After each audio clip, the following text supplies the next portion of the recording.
So it's time to find out who the overall winner is. But before we reveal who has won the much coveted Business Book of the Year, let's remind ourselves of all the finalists who now qualify for this exceptional, amazing prize for 2019.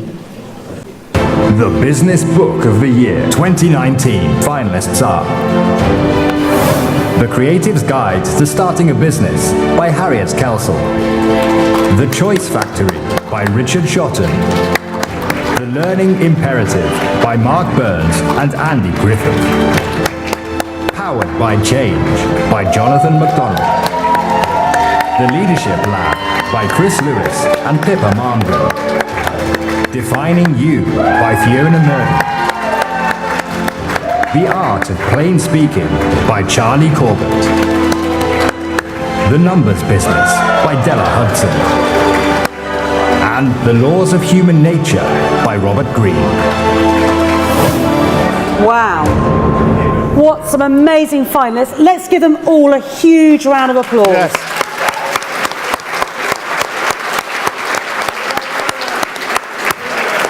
Now, to tell us more about this category and ultimately reveal who's won the big prize, I'm delighted to say the very impressive individual who we all love and respect and admire. Yes, our head judge, Alison Jones. Come on, Alison.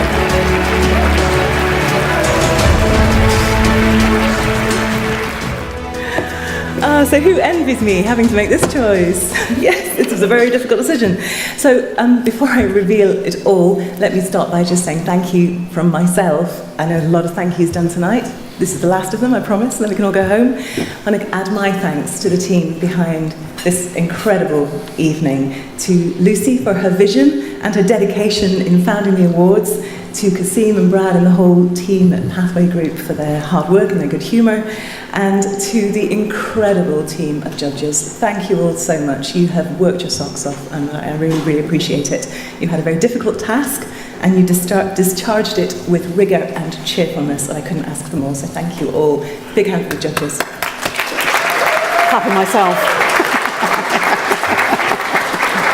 And I think you've seen this evening the calibre and the range of the category winners, not to say due to the shortlisted titles. Choosing between them was monstrous, frankly. But there was one book that in the end stood out for me across every criteria that I applied.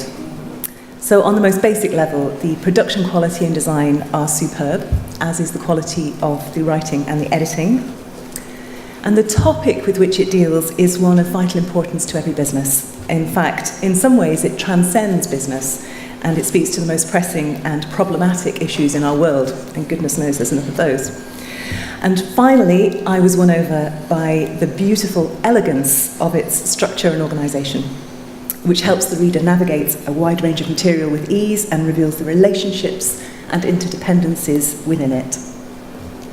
Am I allowed to actually announce? You've got to go. Let's do a drum roll as well. We've got the gold. Let's have a drum roll, please. I want my drum roll. Yes, and a drum roll. Make it a bit longer.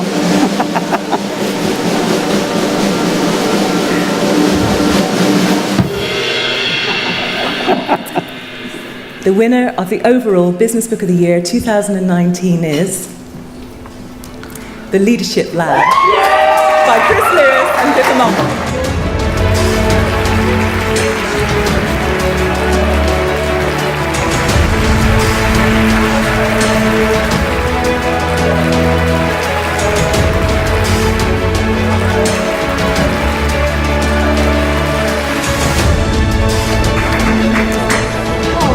Wow. And I hope you're gathering your thoughts, because there's another speech in the offering as well. 2 awards tonight. Let's capture that magical moment on the camera. Well deserved. Alison, thank you very much for reading through all the books and coming out with our overall winner. The 2019 Business Book of the Year Awards goes to the Leadership Lab, everybody.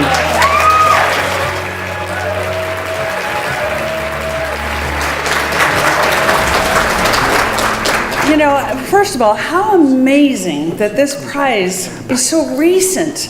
I mean, it is a testament to you that you identified that the market needs the recognition of all these people who are writing such extraordinary books about how to navigate into the future. So thank you so much for even creating this event. You know, our book was so much an invitation to the leaders of tomorrow to step forward, because we're having crises of leadership in every category.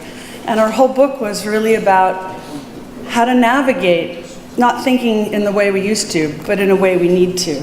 So anyway, and it was a delight, you know, an American living in Britain and a Briton living in America. So we brought kind of an international perspective to this subject.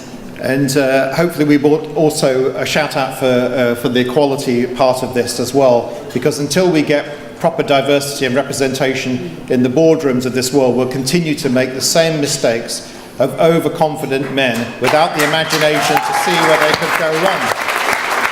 How many times do we have to see it? We've seen it in Oxfam, we've seen it in the banks, we've seen it with our own politicians, we've seen it with Volkswagen. How many times do we have to see this before we recognise the time is changing? And if you're a leader and you care about leadership, recognise that it's not your job to be the smartest person in the room. Your job is to make everybody else feel like the smartest person in the room, and thank you for making us feel like we're the smartest people in the room. Thank you again. Thank you, Kogan Page. Thank you so much to Kogan Page. How fabulous.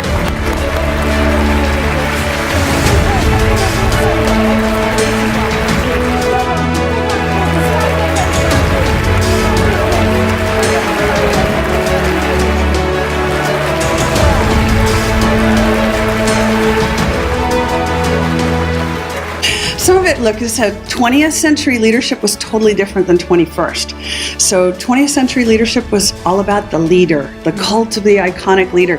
21st century leadership is about the ship. It's about all the people involved and pulling them up into great, great things. It's also about the shout for equality, because unless you have diversity at the top, you're not really able to take in the parenthesis and the leadership view. You're only hearing from a small area. And without that type of parenthetic leadership, we believe that we're in for some more leadership failures, because we have to start listening to more people about what they want out of the system that they work in. I'm hoping that the next generation of leaders, the younger people, the people who never felt they had a shot at leadership, will read this and realize they do, and their voices are needed, and the difference of opinion, the diversity of thinking they bring is absolutely wide open now. And the message for the leader is that if the leader's got to be the smartest person in the room, then they're probably in the wrong room. The leader's job is to make the rest of the team feel like they're the smartest people in the room.